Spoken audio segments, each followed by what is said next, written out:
How they came about, nobody knows. People look at the oldest book and they say the oldest book is saying the truth. And maybe the oldest book is the Bible. The Jewish Torah is also there. But I can have Christians today that believe in only the New Testament and might not even consider the Old Testament. So if you take the New Testament and do not consider the Old Testament, then in some sense you are not considering the Old Test to be the truthful one. Because actually it is what is coming from the old people or the Old Test that has splitted into the new versions and the New Testament and all those Quran, all that, gradually over years. And the story has changed as it passed on. So really, if you want the truth, then maybe the truth, we have to go back to look for the Old Test to know what the truth is, what the truth says, and forget what we've got now. But I'm sure the translations were within that, were within the framework, and it's right.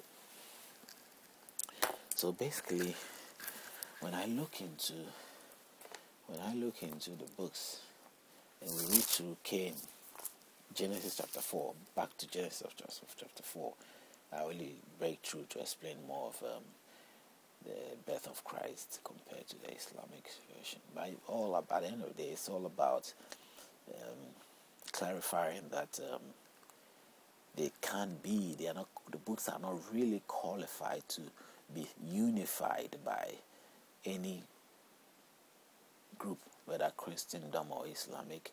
They can sort of be thinking that it is Abrahamic father, the God of Abraham, which spoke to Muhammad, and the God of Abraham which spoke to whoever wrote the Bible.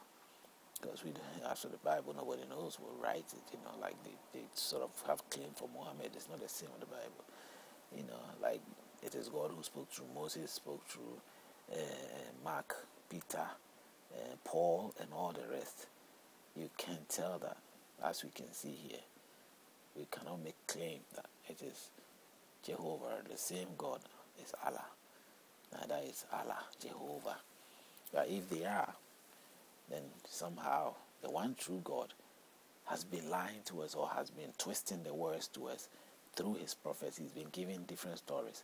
Why he gives different stories, I don't know. But the stories that are different, I've read it before. You see it yourself, so make your mind up your own way. Because if you want to know truly who I am or what I am, I believe in God. I do believe in the existence of the beginning of life coming from a very source which is strong and powerful that generated everything. I don't just buy straight to the Bible story of saying that there was water and there was everything, but yes, God created everything and God was, I don't know what really they're saying God created. Maybe in some sense, to me, from what I read, God was more like the creator or somebody who shaped the world. He put the world to shape. He's a good designer. The materials were there and he sort of placed them in the right places. The sun be there. He was commanded, let the sun be there. He was like the foundation builder. He was building the house.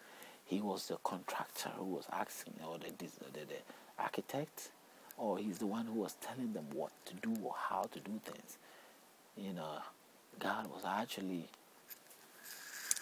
the director of everything. It was his imagination of how the world should be.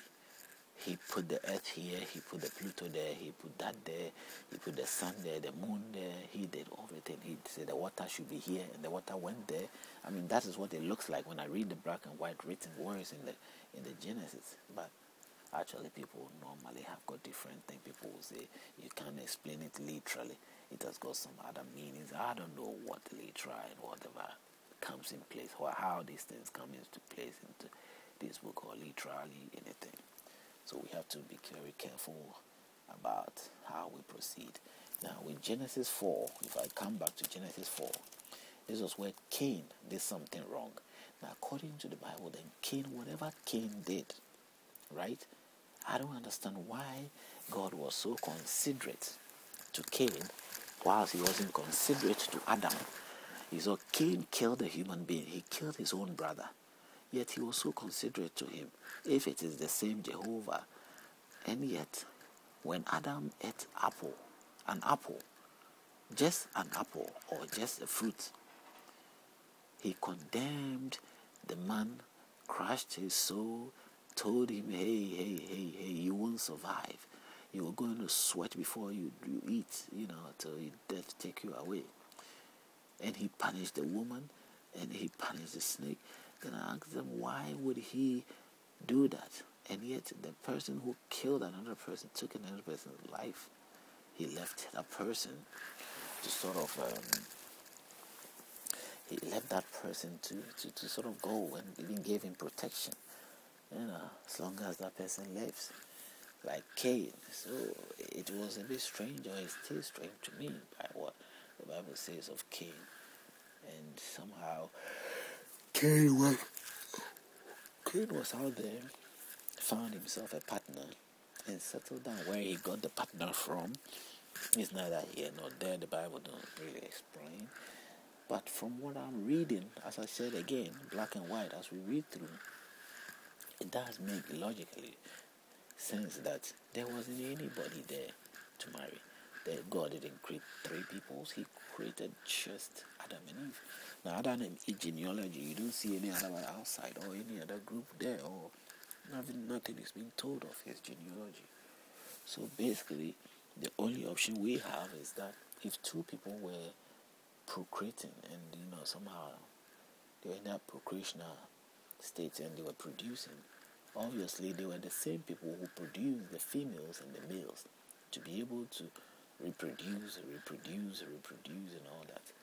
So that is what I thought, or that's what I suggested. That is my personal option, which I saw nothing else that I could relate, or I could link up, or I could touch on, or sort of I could a tip off I could give out, or somehow share with others, except that.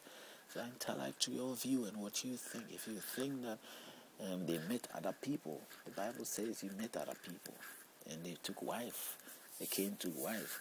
Now, mysteriously, where those people come from, the Bible didn't say. But we know that God created. So he didn't know just create one people. He started creating other people elsewhere. And maybe that's why when he came back, the first man and the woman were shy and they were hiding, and he was worried. That means he goes out there and was still creating. And so Cain then went and found other people somewhere. And it can be very surprising. That is not, because if he's able to create one, create you, why won't he create more? But those people were surviving down there, and they had to somehow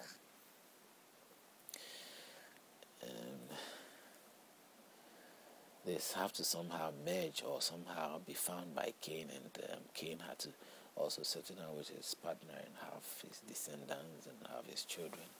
And there's a genealogy of Cain, all that there. So we finish. We sort of have touched on 4, and we move on to 5, which also talks about genealogy and all that. So I'll go into it as the next steps comes, and we will see how far we can go with all these teachings. Thank you for your patience in listening. My humble greetings to you out there, you good guys out there who are with me on this. Side by side, we will come to a conclusion. Side by side, we will define our faith. Side by side, we will realize and know there is a God. Side by side, we will expose the evil that that keeps interrupting our life and making us have the wrong views, the wrong thoughts. Side by side, we could develop answers that can change our lives for good. So I feel that I'm doing my duty. I'm doing something, and I expect the same thing from you out there. It's just your patience, your realization of these things, and when you realize it, set yourself out there. Set yourself out there if you can, and make your point. Make your point of what you've realized. Make your point on what you also know. Stand on your grounds. You don't need a third party or anybody. You stand on your grounds and make your points.